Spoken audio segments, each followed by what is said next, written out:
Terimalah salam hangat dari kami HKBP Kernolong, HKBP tertua di Pulau Jawa. Bapak, Ibu, dan Saudara yang dikasihi oleh Tuhan Yesus Kristus, sebelum kita beristirahat malam, mari kita sejenak mendengar firman Tuhan. Sebelumnya kita berdoa. Ya Allah Bapa di dalam Yesus Kristus, terima kasih atas penyertaan-Mu sepanjang hari ini dalam semua aktivitas kami. Dan sebelum kami beristirahat malam, kami mau mendengar firman-Mu. Urapi kami, kuduskan kami di dalam roh-Mu, sehingga kami layak Tuhan mendengar firman-Mu. Dalam Kristus Yesus kami berdoa dan bersyukur. Amin. Bacaan firman Tuhan untuk kita sesuai dengan Almanak HKBP adalah dari Yohanes 2 ayat 12 sampai 17. Dan yang menjadi ayat pembimbing dari ayat 17. Maka teringatlah murid-muridnya bahwa ada tertulis, cinta untuk rumahmu menghanguskan aku. Konsekuensi cinta rumah Tuhan. Perlu juga diperhatikan bahwa bait Allah sangat penting dan berperan dalam masa kehidupan Tuhan Yesus. Sejak usia 8 hari, dia sudah dibawa ke Yerusalem untuk disunat sebagaimana hukum Yahudi. Demikian juga usia 33 hari dibawa lagi oleh orang tuanya. Tampaknya sering juga dibawa oleh orang tuanya ke bait Allah di saat pesta raya Israel. Setidaknya pada saat usia 12 tahun, di mana dia kita ingat ikut serta dan larut bercengkerama secara rohani dengan para imam ahli Taurat di bait Allah. Begitulah kita tahu bagaimana Yesus sangat dekat, sangat sering datang ke bait Allah sejak masa kecilnya.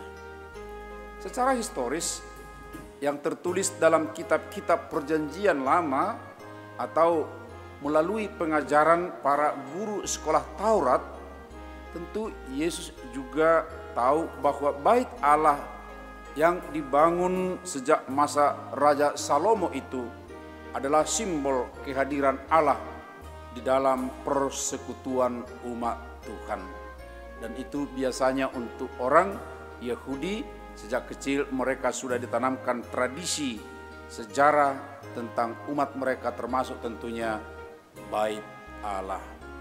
Oleh karena itulah, ketika diperhatikannya bahwa fungsi bait Allah tidak murni lagi untuk tempat pemujaan Allah, disalah fungsikan menjadi praktik mencari keuntungan finansial, di mana praktik yang pertama pedagang-pedagang lembu, kambing, domba, dan merpati, serta yang kedua ada penukar-penukar uang di salah satu pelatarannya.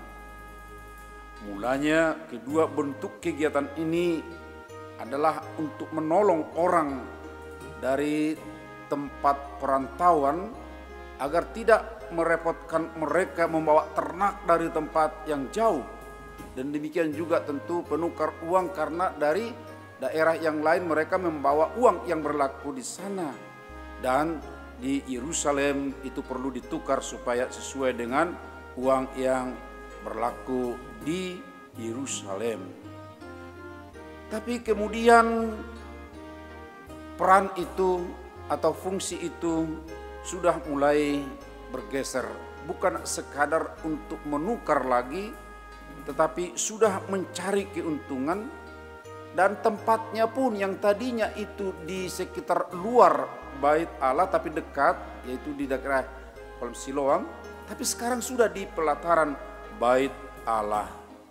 Karena itu di samping kotor tempatnya, tetapi hakikat dari kegiatan itu pun sudah menghasilkan uang kotor, sebab mereka tidak lagi sekadar menyewakan tempat, tapi sudah mencari keuntungan melalui peran atau perdagangan tersebut. Karena itulah ketika Yesus melihat bahwa praktik itu tetap berlaku, dia marah, dia menumpahkan semua apa yang ada di meja, dan kemudian dia juga mengentak mereka karena tempat itu diperlakukan tidak lagi sesuai dengan fungsinya. Atas praktik yang tidak benar itu, ya Tuhan tidak hanya menegur, kita lihat, tetapi dia juga sudah sampai mengusir para pedagang. Dan tentu semua hewan pun ya tentu tidak lagi diizinkan masuk di sana. Akibat dari teguran yang keras itu, dia dibenci oleh terutama imam-imam dan tentu elit Yahudi yang mendapat keuntungan dari sana. Dan lalu mereka merencana untuk membunuh Yesus.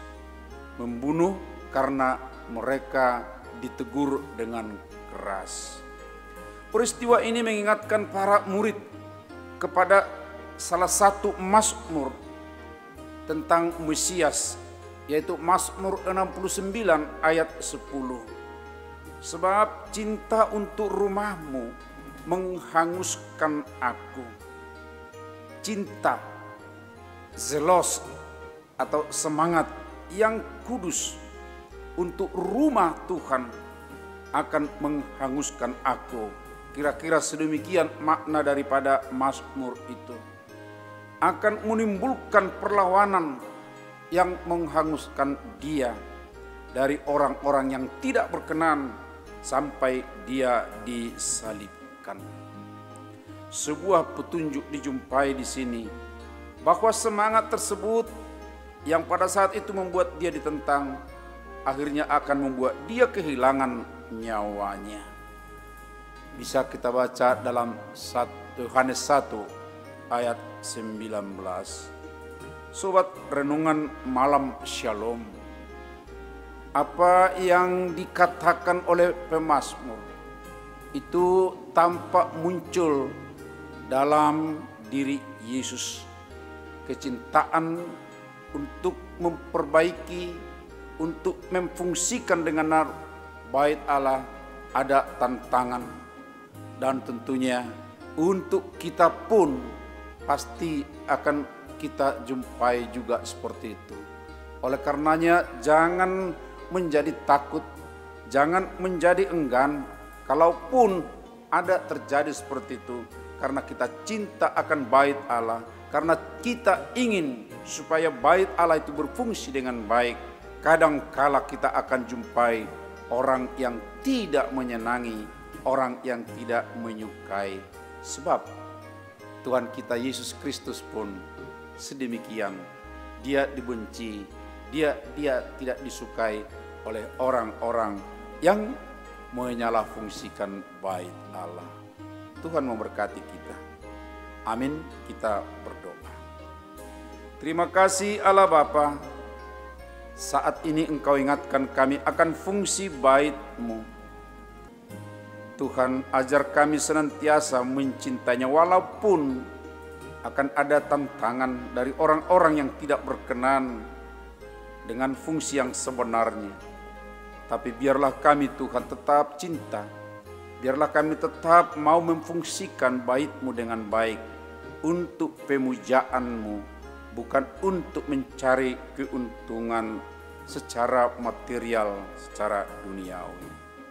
Tuhan berkati kami pada istirahat malam ini, beri kami kesegaran kembali untuk boleh bekerja dengan baik esok hari. Terima kasih Bapa, di dalam anak-Mu Yesus Kristus kami berdoa dan bersyukur.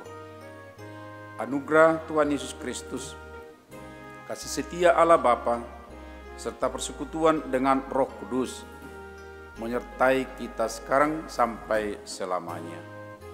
Amin.